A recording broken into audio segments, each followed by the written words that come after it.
Welcome back to Raw Honey Podcast. I'm your host, Naomi. And Brandy.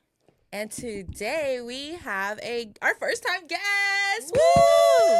Let's meet our guest, April Barker. Hi, April. Hi, how are you? Good. We are good. So let's start something. Let's shake some things up a little bit. Well, first of all, you're here to help us talk about domestic violence. You're a social worker. Correct. And you also work for a domestic violence hotline Well, or a shelter, but we do hotline calls. Okay. Mm-hmm. That's and awesome. she's also been a victim of domestic violence. So we're gonna get into all of that. But before let's break the ice a little bit. Let's go into the honey jar. Let's welcome April. So she's gonna be pulling out our honey jar tonight. Let's see what April's gonna pull. Now remember, April, this question is for all of us. All of us. So pull a good one.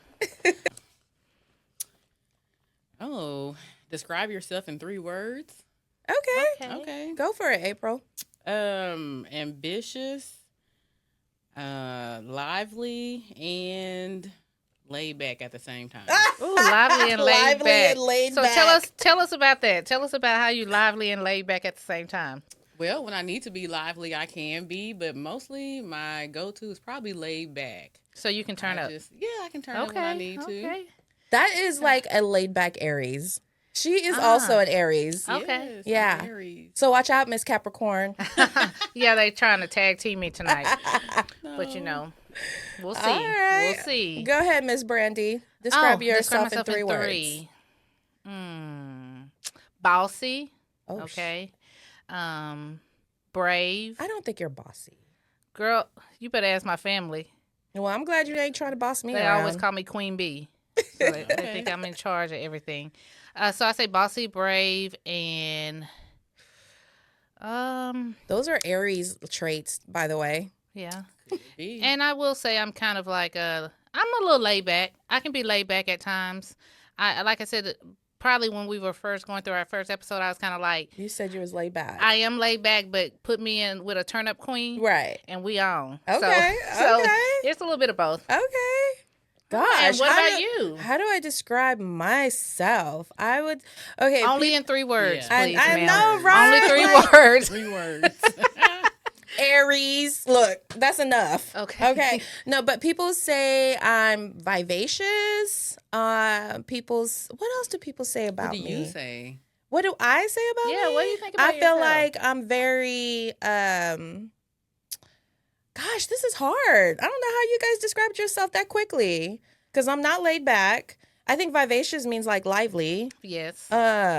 I'm very intuitive. Yes. Like curious about everything, nosy and all that kind of stuff. Ooh, nosy. Yeah. We'll dive into that as we keep going.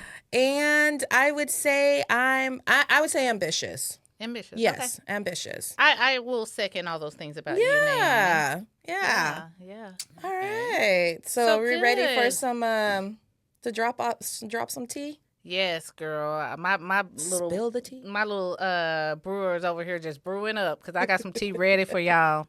Let's get So, into it. I need to know what Yeah, she's got. me too. So I get to start. Go for Okay. it. Go for it. So this has been like all over the internet, and I'm just kind of want to know what you ladies think. okay. The Boy Is Mine tour Oh, dropped. yeah. It just dropped, and I think they're on their 3rd city, 4th city, somewhere along there.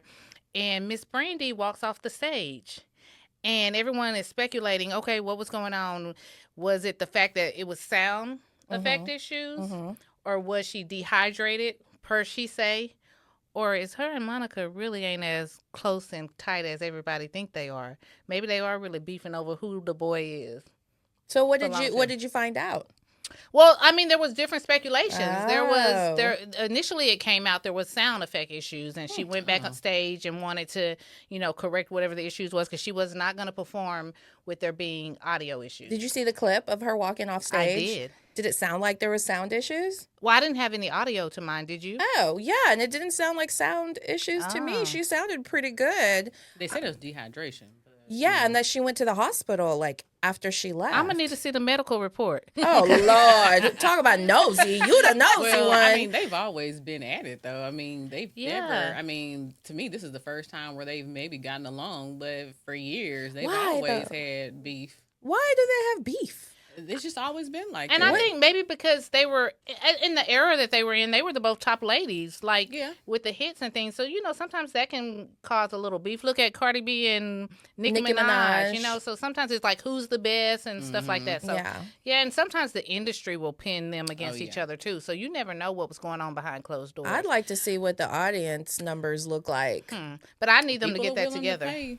Are they They going said to they're the $300 or show? $400 a ticket, which I would not pay. Yes, they are. $300 a ticket. So is this the same show where Kelly Rowland? I think she was like performing with them too, is what I heard. I haven't heard Kelly haven't heard Rowland it. out there. Yes, y'all look it up. What? You didn't hear about this? No. Yes, I think she's performing with them, and she forgot her lines to cater to you. Oops. I heard the audio. It is bad. I'm so Oh. serious. Well, ladies, if you guys decide to go, let me know I won't because be going for I'm $300 or passing on that $300 too.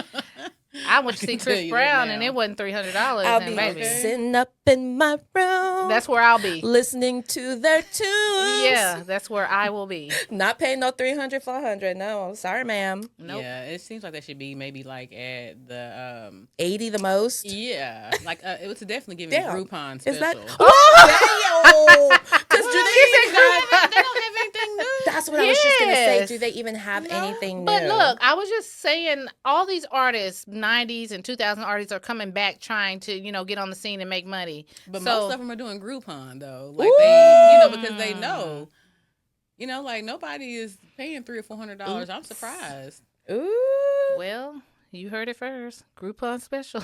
It is.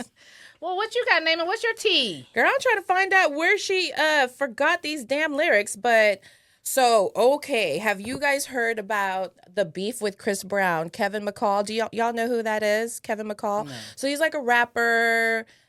He writes songs. saw So he that. wrote a lot of songs for Chris Brown. He wrote Fame. I just want to see you strip. Yeah, Like he wrote yeah. that song, Deuces, which, very Yeah. popular. He was on a podcast. Kevin McCall was on a podcast and said that Chris Brown made $90 million and he broke and he got an EBT card.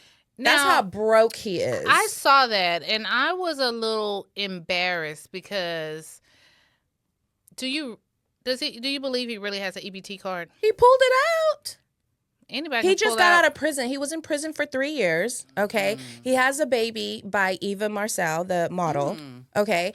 So she's got a protective order. So See now you're Let me talking what I'm thinking. There's deeper issues there than exactly. that. Let me Yeah. get into the deep issues. So, like I said, he just got out of prison. He was in it for 3 years. There's a protective order against him. I don't think he has custody rights to his child Okay. that he has with her. And he was paid royalties for the songs, but I guess he ran out of money because he said that, he has to pay $2,000 a month for child support. He spent $50,000 to help buy his mom a house. So at least he was smart enough to get some food stamps. But bro, you better hurry up and use them bitches because they November supposed to cut that 1st. shit off in What? November. And he was crying. That right there was the part that kind of got me like, he was on this Yeah. podcast crying. Yeah. And it was like, I maybe call me insensitive, but man up. The same way you wrote Fame and all those, get out there and hustle. Right. Crying about what though? That he was on EBT and That he he's broke. And that Chris Brown made $90 million and he over here, on food stamps. Oh, well, that's just a A season. It's just yeah, a season. I Like mean, she all said. of them go through that. Yes. Like, they all have ups and downs with their career. Well, not Chris. Well, some of them he don't like to- has. Not When he- financially. Yes, when he was going through that thing with Not Rihanna. financially. Yes, he was. They had blackballed him. Yes. like he Yes, was not they making a blackballed lot. him, but he still had money. He still had ways to make money. He not broke. He not on EBT. Well, he's not broke now. But no, he was never on EBT though. That's what I'm saying. Like he still had his mansions and his Lamborghinis, but you're not gonna cry when you still have Lamborghinis and mansions. But when you are depending on the government to eat, yes, you're gonna be crying. I mean, here's the thing with men is that they let their ego get in the way. Yes, it's definitely an ego thing. It's an ego thing. You feel like you got to keep up with the Joneses, and you really don't. Like, your only competition is yourself. And just, see, the thing is, I feel like that's small dick energy. Uh-oh. I feel like when you always want to floss and, you know, show that you got this and that, you're making up for a small dick. That's what these billionaires, Trump and all them, that's why they do what they do. That's why they're so greedy, is because the more money they have, ain't nobody thinking about their dick. Because they got that money. Well, I would be interested to see that, but I don't know. See what? See if they really have small dicks. But, you know. Trump and all them? Yes. Well, I mean, that's speculation. Who knows? Who knows? But, If you feel like that's the only way you just can want show. to send a huge Yeah. shout out to old boy and be like, hey, it's okay. Just man up. Just get on your grown man. Get back out there. Hustle. You know, whatever was in your past, let it be in your past. So listen, so Young Thug reached out to him on social media and was like, I'll give you $25,000. And he was like, Chris Brown will give you $25,000 if you know, just say something. He a cool dude. He'll give you 20. So of course, Kevin was like, all right, yo, I'm going to DM you. He's going to slide through to get that $25K. That's some hard. That must be some hard times. But, you know, on the podcast that he was on, the guys were uncomfortable. Like, I watched the video. Yeah. And they were very uncomfortable with him just, you know, crashing out, basically crashing out, crying and stuff. And they were like, just calm down, you know, calm down. Like, do you remember that time when you were with Nipsey Hussle, and he spoke life into you because you are talented. Like, Deuces, Strip.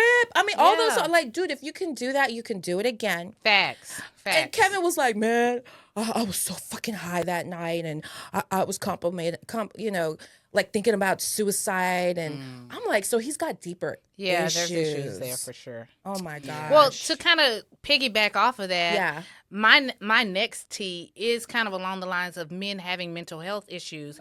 Because Gucci Man was on there with his wife talking about he was schizophrenic and that he's had multiple episodes and, you know, it's caused him a lot of struggles in his life, and he's thought about suicide and all these type of things, and how she is helping him cope and control his mental health. He has a whole book out on that, though. Does he?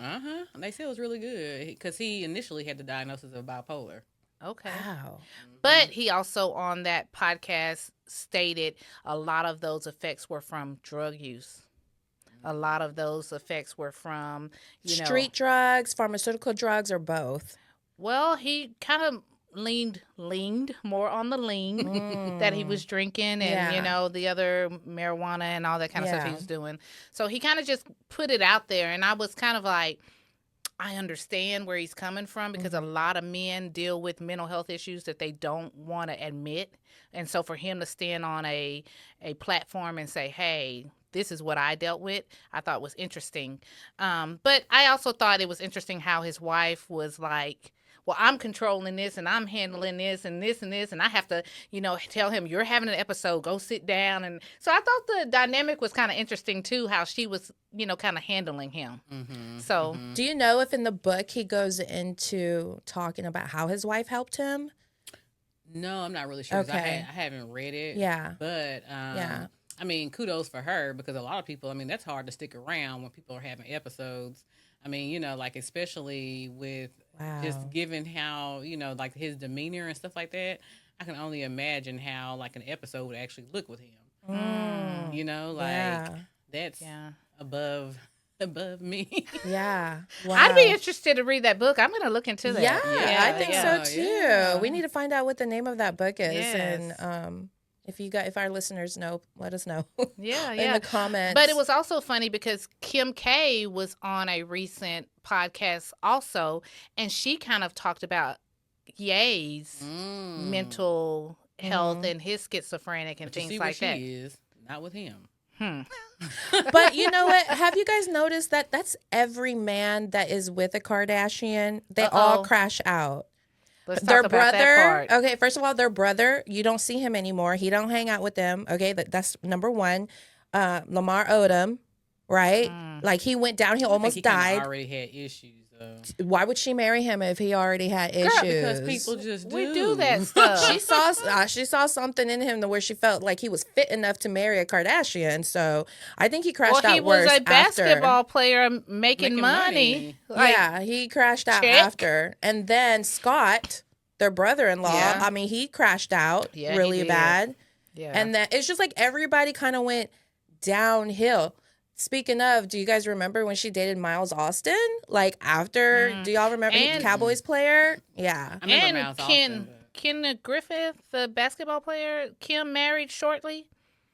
Ken Griffith. Yeah, the big light-skinned dude. Yeah, I don't yeah. remember his name, but Now I don't know if he crashed out, but when they then divorced, there Ye. was some issues there. they call it the So- Kardashian curse. I haven't So- heard of the curse. Yeah, they call it the but, yeah. Kardashian curse. So Well, I think the industry in general, causes these men to crash out. So. This industry, I mean, it's fast it's money. the ego. If you humble yourself, you can maybe avoid that crash out. Because there's a lot of men in this industry that are not doing that, and it's because they're Name not out one. here.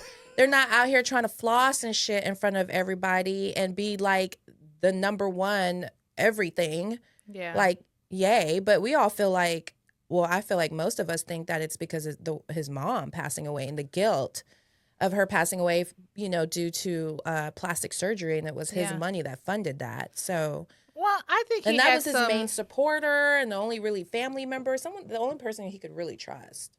Yeah, I think he had a few issues prior to that, Mhm. but That I do car think, accident, yeah. that'll do something to you. That's PTSD. But I do think his mom passing away was Yeah. a huge part of him just kind of losing it all.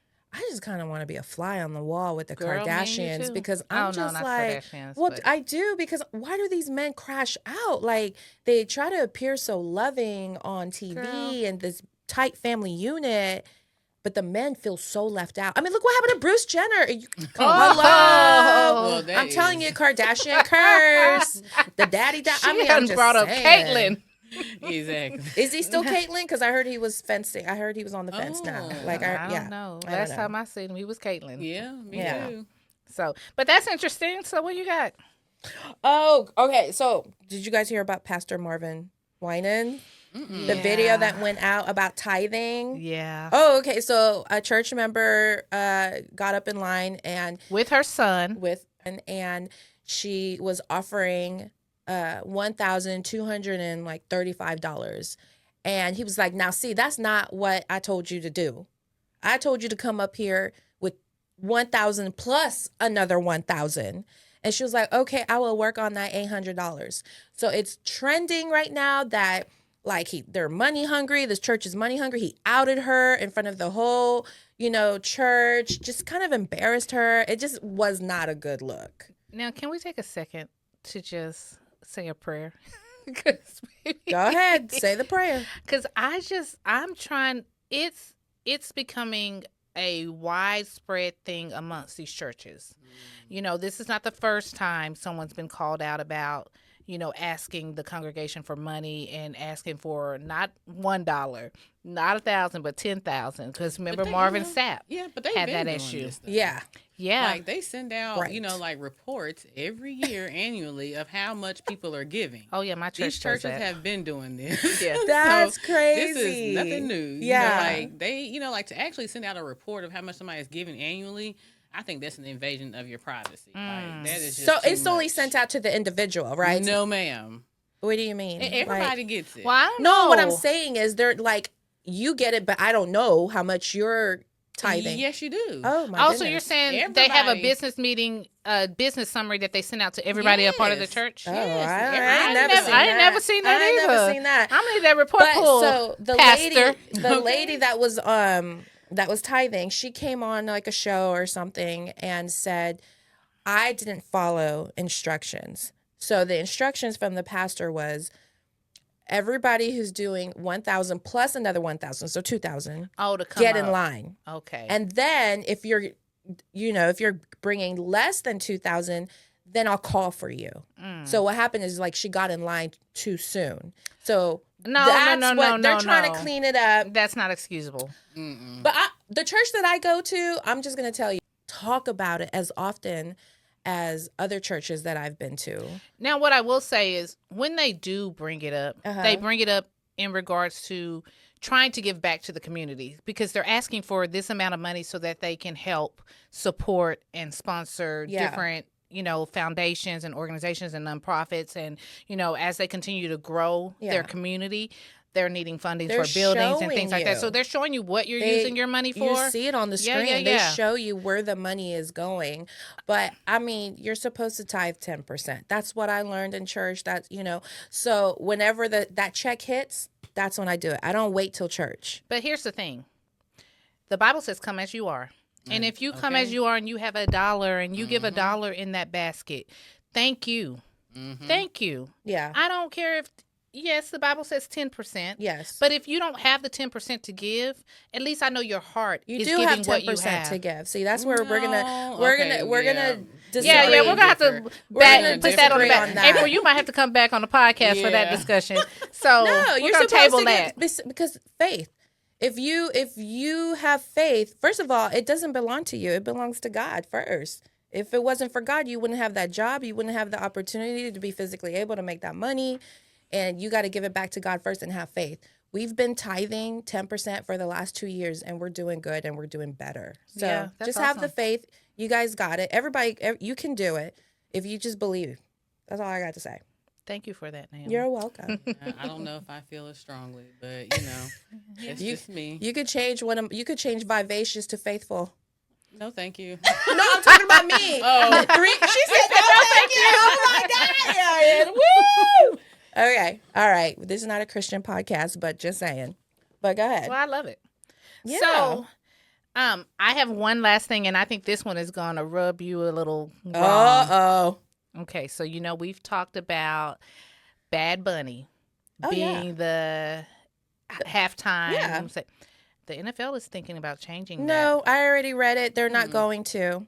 They already the owner of the NFL said, nope, we're not changing it. We believe that He's put that in writing? Yes, I just read it. Okay. Why? Yeah, I just read it in the parking lot. Why were they? A lot of people were petitioning because the MAGA people, he doesn't sing or perform in English. Okay. And so they're like, no, why would we have him performing? Because he's Puerto Rican. Why would we have him performing if none of his music is in English? It's because he's Puerto Rican. That's why. But what does that make a difference? I mean, English and Spanish is because of the whole ICE thing. It's the MAGA people that has this petition. They've got 70,000 people. Woohoo! That's not a lot of people. 70,000 is not a lot of people. There was more people at the Texas State Fair. Okay? If you can't get those numbers, Bad Bunny is not going nowhere. No, he said Bad Bunny is performing, and it should actually all unite people. He understands what this performance means. He understands the platform, and you know what I mean? So I believe it's going to be a great show, and hopefully it's going to change people's minds and just unite everybody. So I'm hoping, I am hoping that they do allow him to perform. Oh, they already I would be very disappointed in the NFL if they change that performance. It ain't changing. So we'll see. They can allow him, but I mean, I will say this. I mean, it is kind of nerve-wracking sometimes when you live in a, country that the language, the spoken language here is English. And so, but now you're going to be going to like a venue that is Spanish-speaking only. I can kind of see some frustration there. So, okay.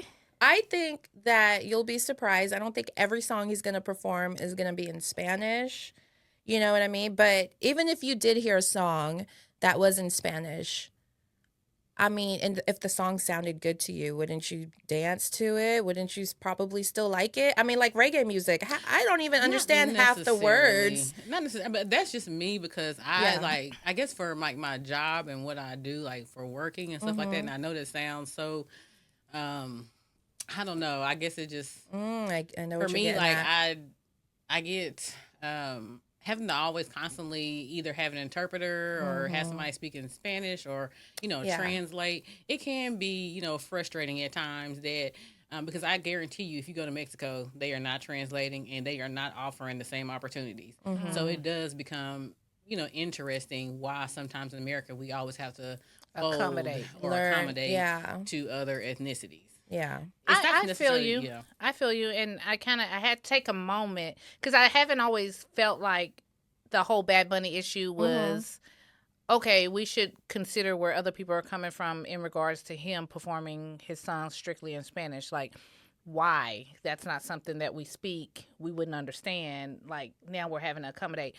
But to that same kind of in that same arena, I've been seeing like a lot of immigrants and foreigners coming over and getting vouchers and grants and things that people here in America Have don't not even been, won't even qualify yes. for or even Right. been offered when you're living out of your car and things of that nature. So I can kind of see it where you're coming from in that standpoint because that bothers me. You know, that bothers me tremendously to know that a mom who is born and raised here may not be able to have the same opportunities as someone that they allowed to come in and giving free housing. So It's that equity. yeah, so I feel you. I feel you on that, girl. So where's your stance right now with Bad Bunny performing? Are you? I'm still okay. Music to me, Yeah. I don't care what the beat is. I I feel don't like care it's what universal. the yeah. Yeah. I can listen to country if it Oh, sounds no. if it sounds good and it has a nice Would you little. say, April? You said Oh, no? no. You don't like some country No, I songs? don't. Girl, I heard a country song today when I was getting my nails done, and I was Yeah. like, "Oh, I need to find out what that jam is," because he was singing deep from the heart, and I felt him. Sometimes the writing in country music is so clever. Oh, yeah. It's really good. Like the lyrics are good, but That yeah. he said, you're getting what she. All I have is left from what she took away from me. He was saying, I need you to build yourself back That's up. what I was about to say. Well, why are you even out here looking? Hello. or well, I wonder how a woman would feel if a man really told her, "I'm giving you what she left. This is all I got. She took all my heart and everything else with her." That's right, April. Why are you even looking? You need to Find yeah, yourself. You need to do some self work and then come back around. Well, my last one. Oh, that was my last one, girl. What you got? That's it, girl. That's Okay. all the tea we have room I for. think that was some sweet tea, if you ask me. That was some good stuff right there. It was. So we're hitting our part 2 in our domestic violence. Yes. And that's why we have April here. April is a domestic violence counselor. Yes. Okay. Well, so I'm a licensed social worker, but Okay. There's different realms under that. So you can have I'm a generalist speaking, so like I've worked with different, types ethnicities and different just different categories of people, elderly, adolescents, Okay. teenagers. I've just Yeah. kind of worked with different groups and different crowds. Well, that's awesome, April. So I tell appreciate you because we need more people who care about, the elderly and the infants and people who are struggling with day-to-day life because life is hard out here. It is. And like not everybody cares. It You have people every day walk by and be like, will walk over someone laying on the ground, ill or sick or homeless or hungry or even having an overdose episode. They will walk over. So thank you. I appreciate that. Thank you. You're welcome. April will walk right over them too. Well, I am human. When she off the clock, huh? that part? When she I am human now. I mean, I'm not God. So April, tell Bear us kind of podcast. like what your day-to-day involvements look like when you're dealing with domestic violence. So at the domestic violence shelter, I'm a hotline counselor. So that looks like taking calls where individuals are trying to flee from their abuser. Okay. So they're looking for emergency shelter, either with themselves or for themselves and their children. And pretty much just trying to bring them into safety. That's, pretty much what where it looks like. So it's pretty much answering calls throughout the day, trying to filter through and see, who's really needing that emergency shelter. Okay. And when you say like incoming calls on a day, just a day, average day, how many calls would you say you have coming in? Probably 100. Just in That's one a day? lot. Is that just for the Metroplex, like within a certain? Well, or no, the- like everybody has the number. I mean, like. Is that for the Texas or just the whole? It's just for Texas, but Okay. people do call that's outside of Texas. Like you have people that are calling from Louisiana or Oklahoma who are trying to come to Dallas and seek refuge. Yeah. So, it's a hotline number, so you can call from anywhere. Yeah. Okay. Yeah. Or have any men that call? Oh, absolutely. Wow. Yeah, absolutely. I mean, you think that men, now there are, just statistics do show that there are men who do not call and it's less likely for them to call. But we definitely get men that call, men for same sex and men who are heterosexual. Oh, I didn't even think about that. So, like I've been in a shelter before. I don't recall there ever being any men in there. So, do they house the men and women in the same shelter, or they keep them separated? They have 3 different shelters. Okay. 2 of them are for women only, and then they have one that's men's only. Wow. Okay. Now, we will provide that information at the bottom of our podcast for anyone who may need that assistance for shelter. So I was going to tell you, April, like I did my own little research last night because I like to kind of know what we're talking about. And I found that 1 out of every 4 women and 1 out of every 7 men call or contact for physical abuse. And then 1 out of 3 and 1 out of 6 will reach out about sexual abuse. So I thought that was interesting because the numbers were way larger than what I thought. 1 out of 6 men will call. That's a lot of men reaching out or even having any type of physical or sexual abuse. So that's very interesting. But I didn't even think, like Naomi said, that it could be same-sex abuse that's going on that a lot of men are reaching out in regards to. And most of them are same-sex, I would say. But you do have the heterosexual men who call as well. Okay. And So, what is that process like? Someone calls and walk us through that call. So someone calls and there's a series of questions, like a questionnaire that we ask. Okay. And so, the questionnaire will ask, several questions like, is the person, physically abusive? Is the person violently, or aggressive? Is the person, they even ask, do you share children together? Do you not share children together? Because sometimes the likelihood of abuse kind of grows when, you share children that are not of the same, you don't have the same parents. Yeah. So sometimes it can increase due to that. They even ask questions such as, let's see here.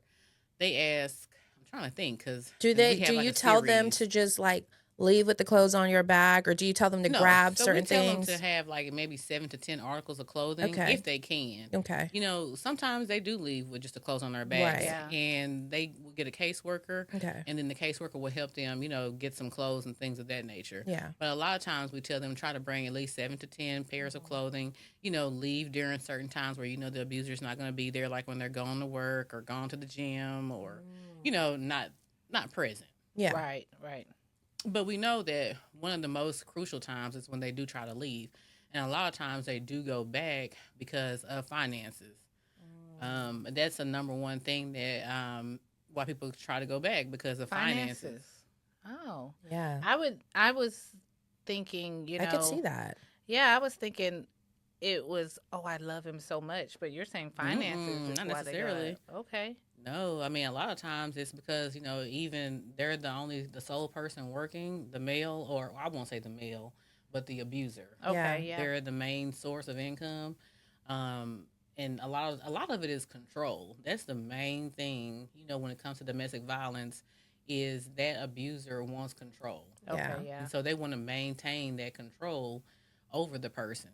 And so, most of the time, finances is a way to control people. Definitely. Facts. So that's funny that you say that, because when I went into a shelter, I didn't have any income coming in because I was on maternity leave. So do they, from what I remember they offered counseling. What do they offer at the shelter besides counseling? Do they help you find a job? I know they helped me get a protective order. Yeah, they don't necessarily help you get a job per se. But, if you need help, your caseworker will help you, maybe, look at your resume or something like that and see if you need to tighten some things up or rearrange some things.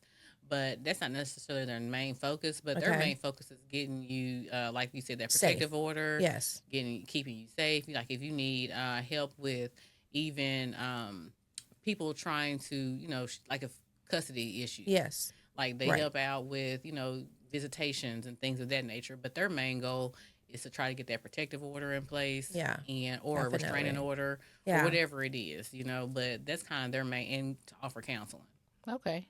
So as a social worker, do you find yourself in situations where after the victim has returned back to the abusive relationship, going and trying to assist them with getting back out, or do you wait for them to call again? They call back again. Yeah, there's Oh. too many calls coming Yeah, in they for you to call- keep yeah. track. Yeah, they usually Yeah. just call back in. Well, Yeah. I'm thinking like once they've come to the shelter Mhm. and they've tried to leave, and for some whatever reason they decide to return, do we initiate assistance? Like, are you sure you want to go back? We have everything set, or do we just Well, a lot of hands off times- until they call again? Well, a lot of times the shelter wouldn't know if they go back because the shelter normally they stay maybe 30 to 45 days. So, and after that, the shelter really doesn't, keep up Yeah. with them in that manner. So the only way that we would know that they went back is if they call back. Okay. Yeah. Okay. So what's crazy is you're a social worker and you work for a domestic violence shelter, but you've also been a victim of domestic violence. That just goes to show you that it affects anybody. Yeah. Yeah, sure. So tell us your story. Well, so I had met someone. This was kind of like during COVID, and I had met someone. Where did we meet? I can't even remember. Did we meet? Where did we meet? I think you guys met at like a gas No, station. we had met at Walmart. That's Okay. what it was. Okay. I can't Yeah. remember. Like we had met at Walmart like the day before Christmas or something like that. It was during the holidays. And I probably hadn't even been knowing him maybe no more than 4 months before everything kind of started unfolding. So, we're, talking to each other, dating, whatever you want to call it. And there comes a point when I had a cousin that was living with me at the time. Okay. And they supposedly, I guess, were having some kind of sexual relationship. This person and your cousin? Yeah. Okay. Yeah, interesting enough. And I found out. And so when I found out, I told, first I told her that she couldn't stay with me anymore, of course. And then long story short, I told him we couldn't date anymore. Okay. But he felt as though. So can I ask, Sure. why did you go to her first? Oh, I didn't. That's just maybe the series of how I said it here. Oh, but it okay, wasn't okay. necessarily that I, went to her first and then Okay. it was probably simultaneously. Okay. You okay. know, like I'm just saying, like I went to her and then told her to get out of my house. Probably because if I had to think of it, probably because she was the one living with me. Yeah. Yeah. Like he I was wasn't thinking, living with me, so shame on you, your family. Your family, Yeah, I guess if I wasn't watching enough Players Club, maybe. I don't know. Yeah. So, Go ahead. What were you sorry. saying? Go ahead. It's okay. So I tell her, like she couldn't live with me anymore, and then him, I told him that we couldn't date anymore, and then I guess once again the control thing. When you don't have control, or you feel like you lose control of something, then that's kind of when people start to spaz out, so to speak. And so it was kind of started from that point when he just kind of began to, stalk me, showing up at my house at all times of the night, jumping over my fence, banging on my window. Bro. And how did that Bro. make you feel? Oh, I was scared. You were afraid. Yeah. Because you just never know what somebody's intentions are. Right. Like there was a time I was at home. I tried to leave the house. He was blocking me. He tried to block me in, from the garage. Just pulling up and blocking my driveway.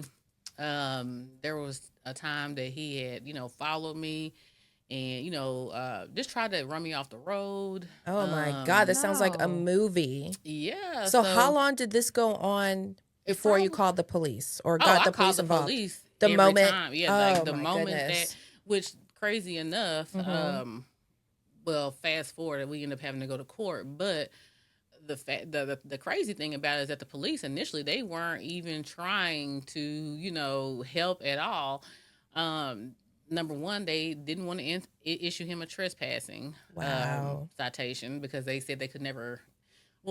Let them tell it. In order to issue a citation for trespassing, the person has to Be there. So Okay. every time you would call the police, he would already be gone. Yeah, because Same thing with most me. most of the time it would happen at night, and like these police. Yeah. I mean, not to say like that, but they come with the flashing lights. I mean, you don't have to have the siren, but I mean, if it's pitch black outside, you can see red and blue lights. Yeah. So and so he would take off. Yeah. Mm-hmm. It's just that simple.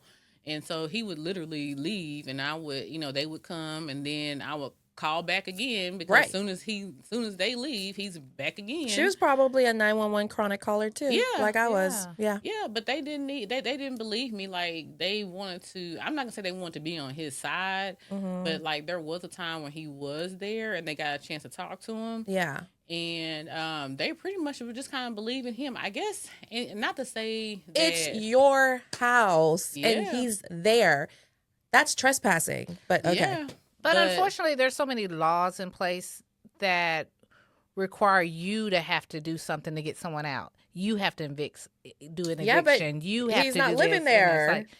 So there's no having to file an eviction. Well, there's he say, she say, because that's what he was trying to tell them is that he lived there. Oh, he had a key? No, he never had a key or anything like that. But, just like I said, he say, she say. I mean, and he's not dumb. Guys aren't dumb. They know the system. So was there a history? Like, did he have a history of this? Well, because I wonder if the police. I didn't know at the time that he had history, but come to find out, he had been. He had actually served time for stalking before. So this is what I'm trying to figure out. Like when you call the police and they talk to him, don't they usually kind of run your driver's license or run, And so I wonder, or even if it doesn't, it should pull up your criminal past, your criminal history, because especially if someone's been locked up for like something she just said, similar. she didn't even know it, but she learned that he had been locked up for this. And if it had pulled up, then there's no like believing him.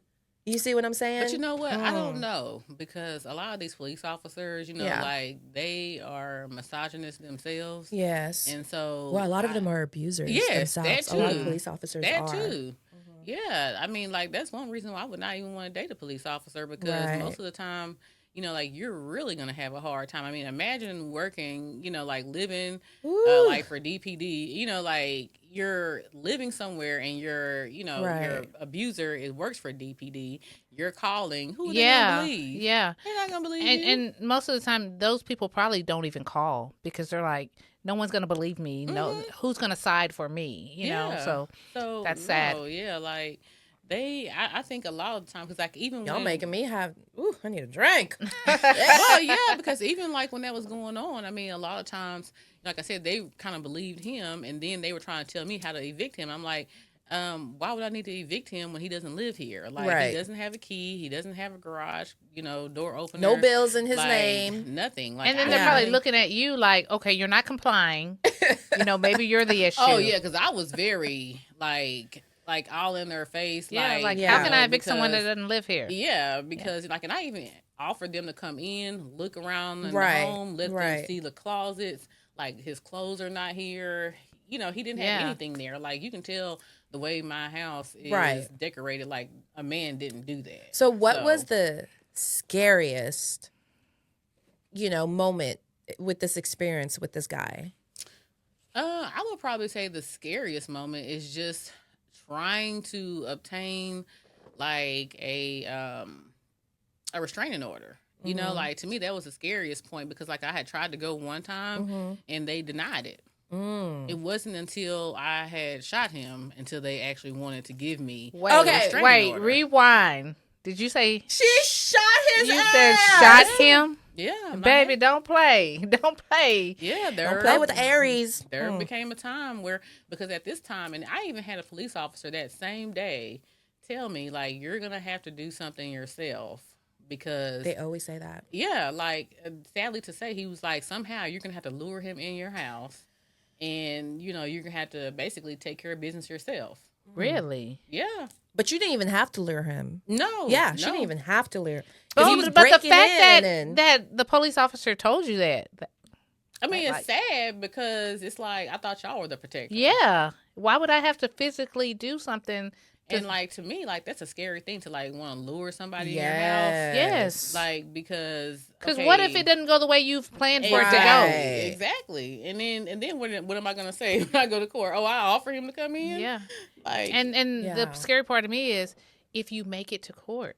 Oh yeah, obviously, yeah. Luring someone in your home So, can oh get my God. violent. Tell me about that day.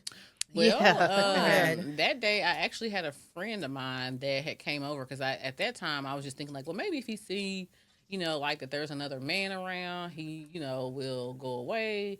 So I actually had a male friend of mine. He came over, and his car was in the driveway, and at this point he was just coming over daily, knocking on the door and just doing little trivial things. So at this day, he actually had came and knocked on the door, and then I didn't answer it. And so I guess he, once again, like I said, that control thing. Once you feel like you've lost control, you feel like you're trying to Spaz out, regain, spazzing yeah, out. you're trying to regain that control. And so at that point, he went and took a crowbar and busted the window out of my friend's Gosh. car. And Girl. so at that point, that's when I had called the police initially. And they came out. Of course, he wasn't there, but they came out. They, did what they do. And that's when the police, because at this time, I had probably called the police maybe 10 times. I mean, like every time he was coming over, I was calling. Yeah. And so at this point, this was a time, like I said, where, the police had actually told me, like, hey, you're going to have to do something yourself, basically, because, like, I guess they, I don't know what made that police officer say that, to be honest. But I guess, too, he even lost faith in The system. Yeah. And, he was able to see, like, that sometimes things don't really work out the way they need to work out. Yeah. So, he had actually told me, himself, like, hey, you're going to have to do something, So at that point, go back inside the home after they, leave, do all what they need to do. And then I would say probably about 2 hours later, came Like your outside. friend left after his. No, my Oh, friend he's still was there. still there. Okay. The police officer left. Yeah. When the police left, me and him went back into the home, and at that point, 2 hours later, we came back out to look and sweep up the glass and everything like that. Well, that's when I see him turn the corner. And out there, at this time, I was telling my friend, I was like, hey, let's go back up to the garage because the garage door was open. And I was like, hey, let's go back. But, of course, a garage door is slow. Right. So, I mean, in actuality, it seems like you can just, hit the garage door button and then, it just flaps down. But no, it's like, it's like all slow and stuff. Yeah. So, we try to go back up to the garage door. But by this time, he blocks the driveway. And he gets out the car, and I'm telling him, I was like, just leave, and then he, instead of leaving, he runs up, into the garage, which I didn't have to lure him because he came on his own. Yeah. And so at this point, my friend and him, they got into like a physical altercation. Oh Whoa. My gosh. Yeah. And at this point, I had pretty much told my friend, I had just called his name and told him to move out the way. Yeah. Because I'm like, at this point, I'm just tired of it. Yeah. And when he, moved out the way, that's when I took my gun out and I shot him. Okay, Jackie So, Brown. Don't play.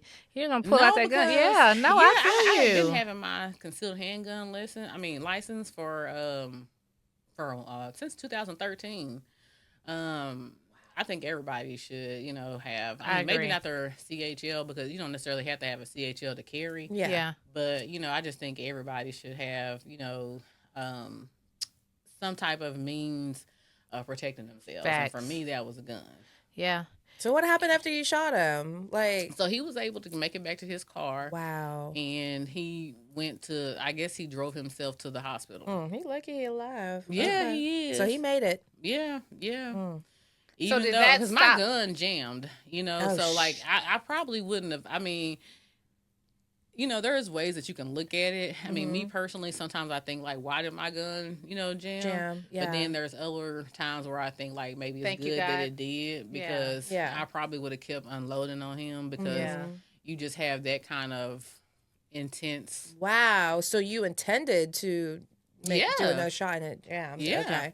Like I Yeah. intended to fire again, but it wouldn't. Like I said, it was jammed. I would have so- been scared knowing that he survived that shot and like he would be vengeful and want to come back. Well, he did come back. Oh He- my God. Wait, he came back.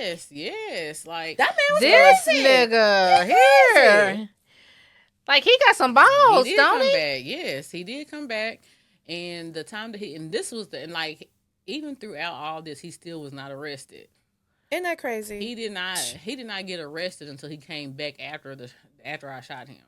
And when he came back, that's when he had basically tried to yank off mine because I had cameras around, and that was another reason too why he probably it was, I won't say smoothly with the case, but it wasn't because I had cameras everywhere. Yeah. So all this time, they're seeing the cameras catching him jumping over the fence. Wow. The cameras catching him Wait, banging. so they're seeing all this on the cameras and never attempted to arrest him out of all the times you called? Shame on you. Shame on you. And it wasn't until I met Detective Whaley. He was, I still remember him to this day because he was such a nice guy. Yeah. And he even testified, against, the sheriff department because where I live is the sheriff department that comes out. And he even, testified against them because it was just, crazy how many times they had came out and nothing had been done. So sad. Like nothing. And had you're been being done. proactive. There's like a lot of women that aren't going to call the cops every single time or Well, you better because Right. here's the thing, like and get your long case story number. short, I had a stack of cards. Right. You know what I Me mean? too. Like, here's the thing, like if you don't it's basically covering your own self. Right. Because like if I hadn't have made all those calls Yeah. and I had just shot him, then When you got to court, Yeah. you have to build a case. Yeah. So anytime you call the police, you always ask them for a case number. Yeah. And usually they assign a detective to your case. But yeah, always keep that because you do need to build a case in court fast forward. So you guys are in court. Yeah, Yeah. and the detective basically he was the one that was just saying that how many times I had called. Mm-hmm. I mean, like just the different things. Like there was nothing in the house that You tried to get a appeared. restraining order. Tried to It was get it, yes. denied. You And did all thankfully, the yeah. things required. Okay. Right. And thankfully, when I tried to get a protective order, I had sent the email. Oh. Paper trail. Because- Yeah. Mhm. Yeah. Because initially they were trying to say that I wasn't trying to get one until after I had shot him. But I had been trying. I had tried Right. before to get Yeah. one, but they wouldn't give And it. this is this is something extra that you have to do while you're trying to still work. Oh yeah. While you're still trying to keep your mind, you know what I mean? Like, oh my God. Okay. So what happened like with the case? Like how long did it take? When did they finally lock him up? So they finally locked him up whenever he came back after I shot him, and he Okay. had tore down my cameras. Ooh. Okay. So that was when Detective Whaley was assigned to the case. Well, Detective Whaley was assigned to the case the night I shot him. Yeah. So basically, So they- did it have to become a physical altercation in order for you to actually have someone like pay attention to what was going on? Well, Because you said Yeah, after you shot him, because before they were just came coming back. out and saying, "Hey, there's nothing we can okay. do," but then you shot him. Mhm. Now they're assigning a detective to it. Mhm. So that's what made them actually take action. Yeah, That's crazy. yeah, Yeah. yeah. So Detective Whalen was assigned to your case. Mhm. And then he was the one that actually got the means to actually get him locked up and get him going to jail and all that. So he Yeah. went to jail, and I would say it was probably like a year out before the actual trial was. So he's been locked up for a year. Yeah. Okay. And then trial took place. It was I don't know, but it's a grueling thing just to ever have to go and be on the stand Yeah. because While he was there. yeah, because ooh. the opposing side, their Yeah. job is to make you look bad. Right. Mm. And they're going to do that at any chance and cost that they have. Right. Yeah. So, and your demeanor has to be a certain way while you're up there because then, you can't really lash out at them because then the jury is there and they don't know anything Right. about you. Right. So, they're going off of what they see right now. Mhm. So, the first time he was sentenced to 16 years. And that was thankfully because, and just the way the court system works, it was just really a blessing because they do not have to let the jury know about his past experiences. Didn't I tell you that with Mhm. my case? Yeah. So they do not let they do not let the jury know. So they're just going based upon whatever took place. Yes.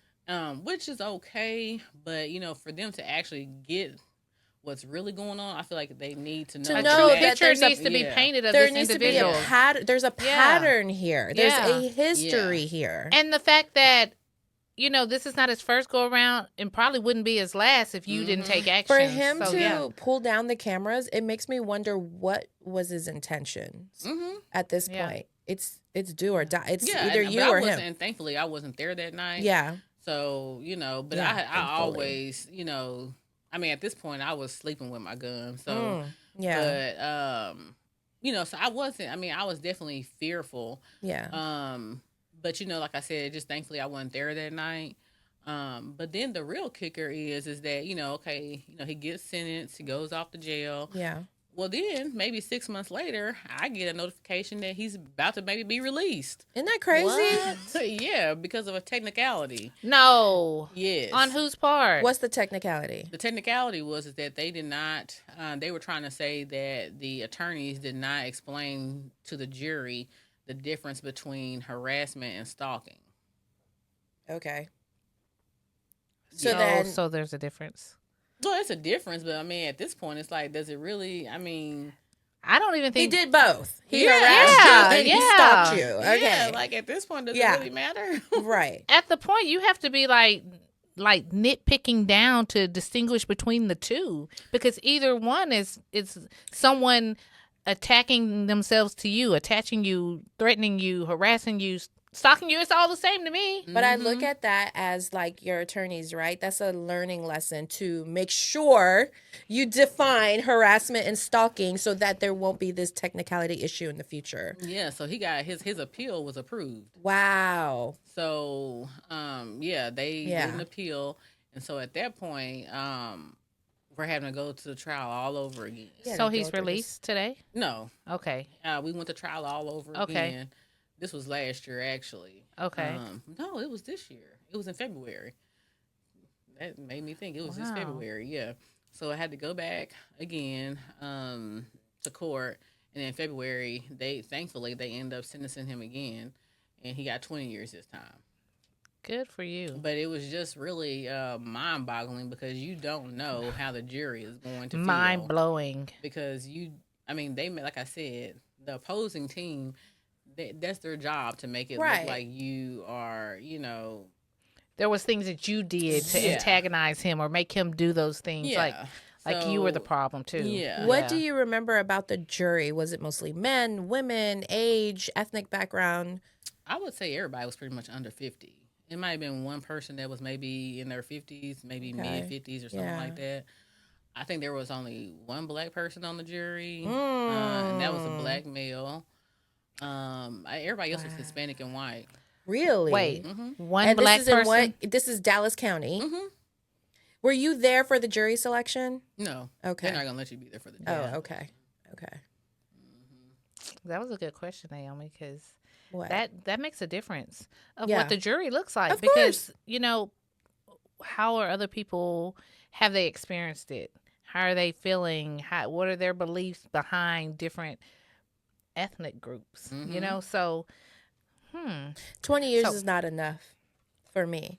So that was in February. Mm-hmm. Where are you right now? Like, how are you? Do you feel like you're safer? Do you still have nightmares or anything like that? I definitely feel like I'm safer because I know he's, in jail. Yes, good job. Just good job. Yeah, fighting back. Standing up. Standing your ground. Yeah. Just, you're strong, girl. Yeah, but there are times where I do think, because like I said, I met him at the neighborhood Walmart, and at the time, I didn't know this. But at the time, he was living with his mom. Mm-hmm. And long story short, his mom lived in the same area. Oh. So there were times that I would think that, possibly I could run into his mom or his sister. Yeah. You know what I mean? Yeah. And so, and you never know how people are going to take that, like when their loved one is, locked up. Yeah. Because of you. Just, Well, something I read was that the only place a man usually learns to be a man or be an abuser is from seeing it done. Mm-hmm. So, his family probably have dealt with some type of domestic or abuse or sexual or some type of abuse that he's seen or his mom experienced or something like that. Yeah. So, they know who he is. They knew who he were. Oh, so. I definitely think they know who he is. Yeah. His mom, fortunately or unfortunately, I guess however you want to look at it, she was just down to protect him at all That costs. moms are like that, you know. They I don't always think every they mom is like that well, though. Not most to moms are. They feel not like to their pay kids for can an be attorney for him. Like there's no way I would pay for girl, no attorney. And this is your Yeah. second time? girl. Most Maybe your moms are like first that. time, I could Mama see bears. that. But the second They feel like time, their kids can be redeemed. They see something in that in their child that can change. But girl, person I that listens to true crime a lot. I hear that, but I don't believe that my abuser's mom, they knew who he was, and they would tell me, girl, like, get away from him. You know, don't run. You know, they knew he was not all right. Yeah. And they wouldn't defend his behavior. So some moms, some family members are like, you know, he because needs I help. had one of his cousins that I had kind of got, close to. She had kind of alluded to the fact that, he had some things going on. Yeah. But she said the reason why she never did say anything is she said because she thought that he had changed. See what and I that mean? he was, yeah, but she at least did say Yeah, something. but the mom, she wasn't, she was paying for the attorney. She was, you see what I'm saying? She wanted her son out so he could fucking continue doing the same thing. He's not going to change. Well, let me ask you, so how do you feel about dating now after that experience? Well, for me personally, I always try to do a background check. But Facts. the thing about it, the background check though, that just means you haven't got caught yet. Yeah. I mean, to be honest, just because you do a background check, that's a starting point. But you just never know. Like you said, I watch all these, For My Man and all these crime shows too, and so it's just that you just never know. And a background check doesn't really identify someone's character. Flaws. Because like you said, there could be times where this person is a mental abuser, not physically harming anything, and they could be causing you mental stress. And how do you report that to the police? Exactly. The last episode that we had, you had a statistic that said like a lot of the abuse happens like in your 20s and in your 30s.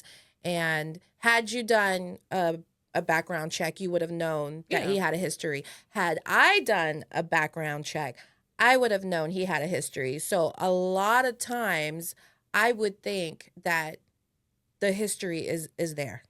Especially, and I was in my mid 20s. Yeah. So his was it was early too in the game. It's there. Yeah. I mean, because I believe a lot of that stuff happens really early. Like, it does. They're abusing. And just to kind of, answer your question earlier when you said, like, how am I now? I feel like now, like, dating, is one thing, but, just your mental health. Like, to actually shoot somebody, it sounds cool. Ooh. But, there's a lot of aftermath after that. Yes. Because have you ever, like, figured, dang, am I brave or strong enough to pull the trigger and actually physically harm someone? I knew I was always brave enough to do that, but I didn't necessarily know how the aftermath outcome or how I might feel after. I think that's the reason why. I don't have a problem with shooting you. Yeah. See, that's the thing. People would always like, well, why didn't you fight back or what? Because if I were to fight back, if I were to take his life, then how would I feel? Would I be not about how I feel? Am I going to go to prison? Because there's a lot of. I did that, like I was just thinking to myself. Thankfully, I have a family friend that's an attorney, so that's the first thing I did was call her. Just to ask her like, what, like this is the situation going on right now. What do I do? But it was very scary because I thought I was gonna be taken to jail, and I'm like, oh, here we go, you know what I mean? Like, because what do you do? Like, I've never been to jail before, and neither am I trying to go. Right, exactly. But I'm thinking, I'm a little naive when it comes to some things, but I'm thinking, if I'm defending myself, but sometimes they you have to prove that. Until they prove that. Exactly.